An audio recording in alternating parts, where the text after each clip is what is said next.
Good morning and welcome to Our Issues Milwaukee. I'm your host, Andrea Williams, and our focus this morning is on organizations that are working hard to make a difference in the community. My first guest is the director of a nonprofit organization that's mission is to empower young people with the knowledge, strength, and determination to become a better person and citizen of the community. Marcus Duke is the director and founder of Club Kids 414 Incorporated. How are you, Marcus? Hi, how are you? I'm doing well. Thank you for being here. Thank you for having me. And actually, you started Club Kids 414 20 years ago. Give or take, yes, Wow. 20 plus, yeah, early 90s. Okay, so if you would tell us more about the organization and what led to its creation. Club Kids, early 20s, my earlier years, I was going through a lot of stuff in my life. Gangs, selling drugs, start having kids, start realizing that I need to change my life around. As my kids got older, my little daughter, my oldest daughter, just started looking at me and like, Dad, we don't have nothing to do. We're bored. We need something to do with our time, you know. And so I was like, man, you know, I'm doing this mess over here. I need to quit. And my daughter is trying to give me, give me the inspiration that I need to stop. So I was telling my little brother, I was like, man, we got to stop this. We got to change our life around. Went to my grandfather, which is the person that, he's a minister, so he was the person and inspiration in my life. And I told him, I said, you know, I want to get out this game. I want to stop this mess, and I need to start a new business, start a business. So my grandfather pretty much funded me a painting company. And so I was like, okay, I got the painting company going, and I'm still out here half my foot halfway in, halfway out. So we was going up to the park. We was going up to McGovern Park a lot. That's like the park we grew up in. You know, you grew up in, most people in Milwaukee grew up in the Silver Spring neighborhood area. So we was going to the park on the 4th of July every year, and we see this stage. The county parks will lead this stage. They do the 4th of July. They come out and The talent contest. They didn't do the talent contest. Okay. They actually did the for the 4th of July event. Okay. I can't remember exactly what the word The was. fireworks and all that good stuff, yeah. So we seen this stage sitting there, and it was like, man, they leave this stage here, they leave the power, they leave chairs, and they leave all this stuff. And I was a mobile DJ, so I was like, hey, I got DJ equipment. I looked at my little brother, he looked at me, he's like, man, let's put on a talent show. So we started putting on talent shows. 3 years later, we get tapped on our shoulder. I get a tap on my shoulder, and it's the person from that be at the park all the time, and they said, we've been seeing you doing this every year. You can actually get paid for doing this. We've been watching you. You do a great job. You give a lot back to the community. And this person was Karen Parker from Growing Powers. So I was like, okay, cool. So she introduced me to Will Allen from Growing Powers. Next thing I know, I was on the 4th of July committee for the talent show. So we started doing talent shows there. So that's where the talent shows came in. That's where the talent show part came in. Okay. So we started doing talent shows for the community, and then 10 years go by. Next thing I know, I'm the president of the board. Will Allen Will Allen from Growing Powers. He then retired, and he made me the president of the board. So we just kept on going on with the talent shows. And then Karen Parker came back to me and said, have you ever thought about starting a nonprofit? And I was like, no, and I don't like the way that sounds. Non-profit, nah. And so she convinced me that it'd be okay. And so she just gave me some tips on how to get started. And so I just got out here and got started and started working with the kids, and it just, blossomed into Club Kids. The rest, as they say, is history, yes. Now, anyone that watches the news knows that we lose kids to the streets every single day. And your goal is to keep kids off the streets, out of jail, drug-free, and out of gangs. How do you go about accomplishing that goal? Me personally, we having all these meetings and trying to figure out what these kids need. For me, it's really simple. It's two things. They need a couple of bucks in their pocket, and they need something to do with their idle time. Now, growing up, entertainment is one of the biggest things in the world, the biggest money makers. The kids loved entertainment. So starting with way back with the talent shows, it started with entertainment. And so we give them an opportunity to express themselves through arts, through entertainment, and they love that. One of the things that the city did years ago was they started shutting down the bowling alleys and the skating rings and the theaters and the arcades, and the list goes on and on and on. All of the stuff that was leading to entertainment. I grew up, with the the DJing and the break dancing and the dance teams. You're aging yourself, right? Yeah, hitting 50, creeping up on it. Break dancing. The dance battles, and with the Johnson skating rink and all the different stuff, and Doc B, the DJ, so I grew up around all of that, so I seen that the kids needed, that's what they wanted the most, entertainment. They want the entertainment aspect. They love that part. So we just tried to influence them, try to get them opportunities to express themselves through entertainment.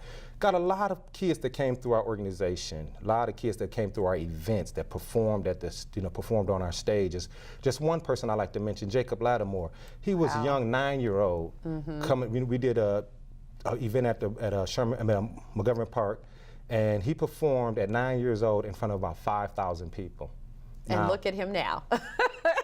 So imagine what he thought coming off that stage. Imagine this, like, whoa, wow. I want to do this for the rest of my life. Singing and acting, for those who don't know, I mean, he's doing a lot of great things. And you're serving kids 1 to 18.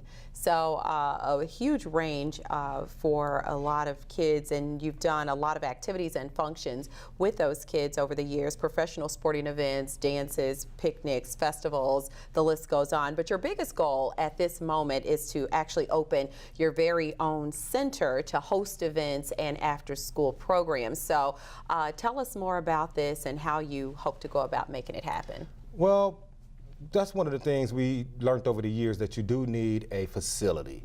I throw this out there all the time with the Bucks. They got a facility. They need another facility so they can generate more entertainment dollars, more funding. And here we are trying to get a center just so we can get the kids off the streets, give them something quality, give them something to do with their time, give them some quality to do with their time. So yeah, we really need a facility. We've been working on a building.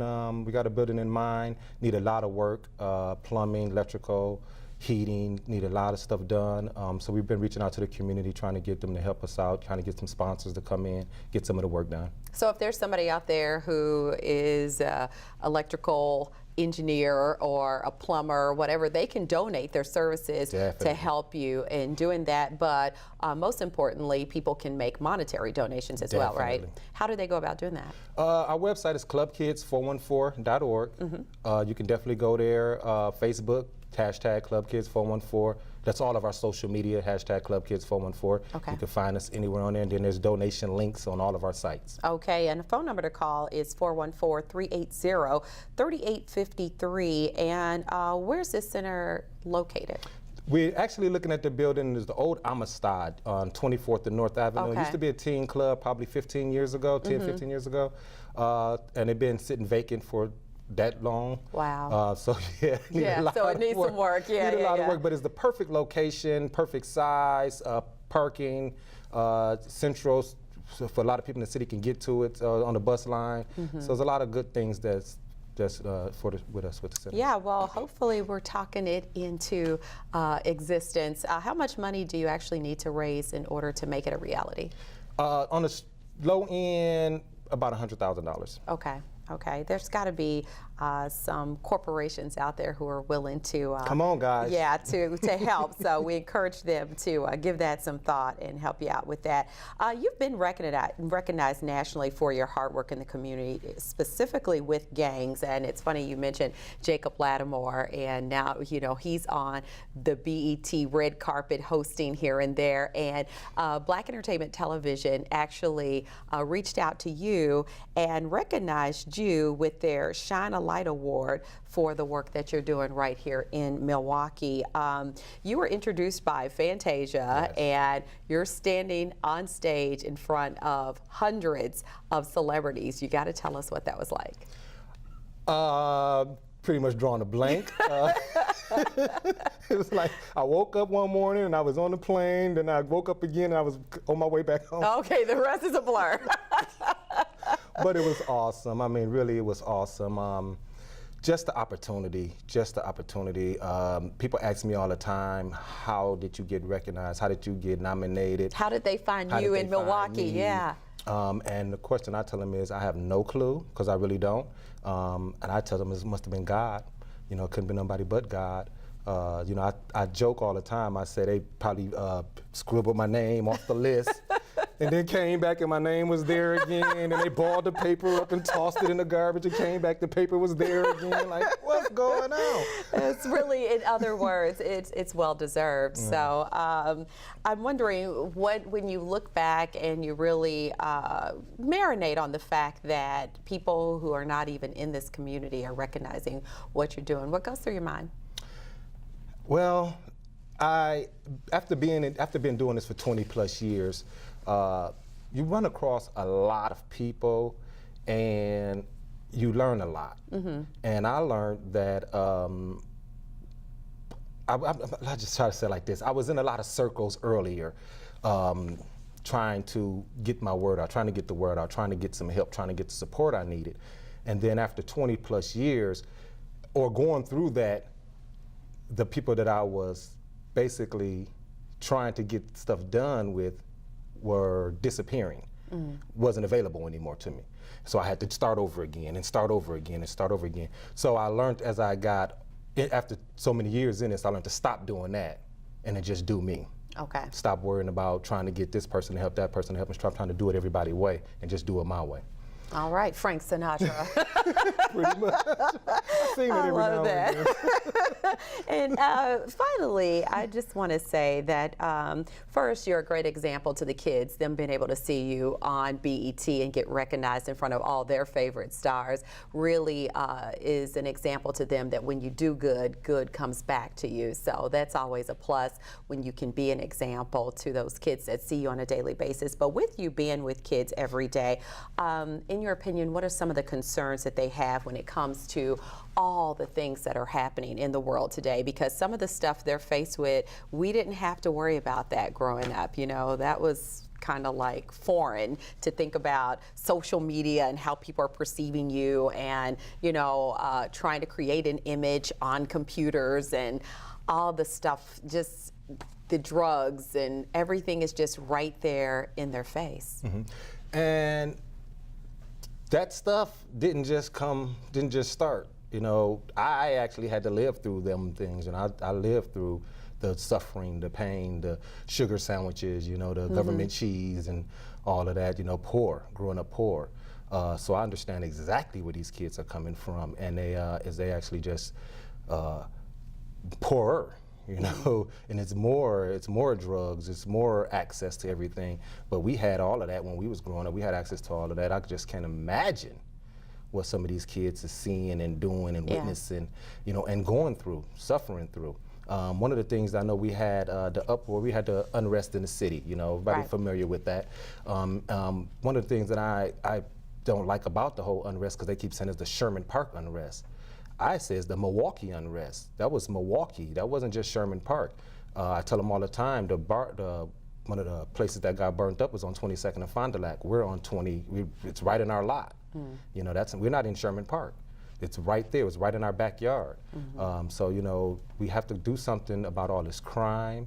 We have to do something about these kids, giving these kids something to do, something positive and creative to do with their time. And we have to figure out a way to put a couple of bucks in their pockets. Okay. Simple stuff. I mean, teach them how to cut hair, teach them how to cut grass, teach them how to do hair, you know, just the simple stuff that they can do. Teach them how to plumbing, electrical, you know, simple things that they can do, flooring, just little things that they can do that they can make money for with their hands for the rest of their life. Well, you are certainly helping out in giving a solution to what needs to be done, and I'm hoping and praying that this center that you're working towards will become a reality sooner than later. So thank you so much for coming by. Congratulations on all the great things that you're doing and continued success. Thank you for having me. It's been a pleasure. Marcus Duke is the founder and director of Club Kids 414 Incorporated, and for more information about Club Kids, you can log on to clubkids414.org or give them a call at 414-380-3853.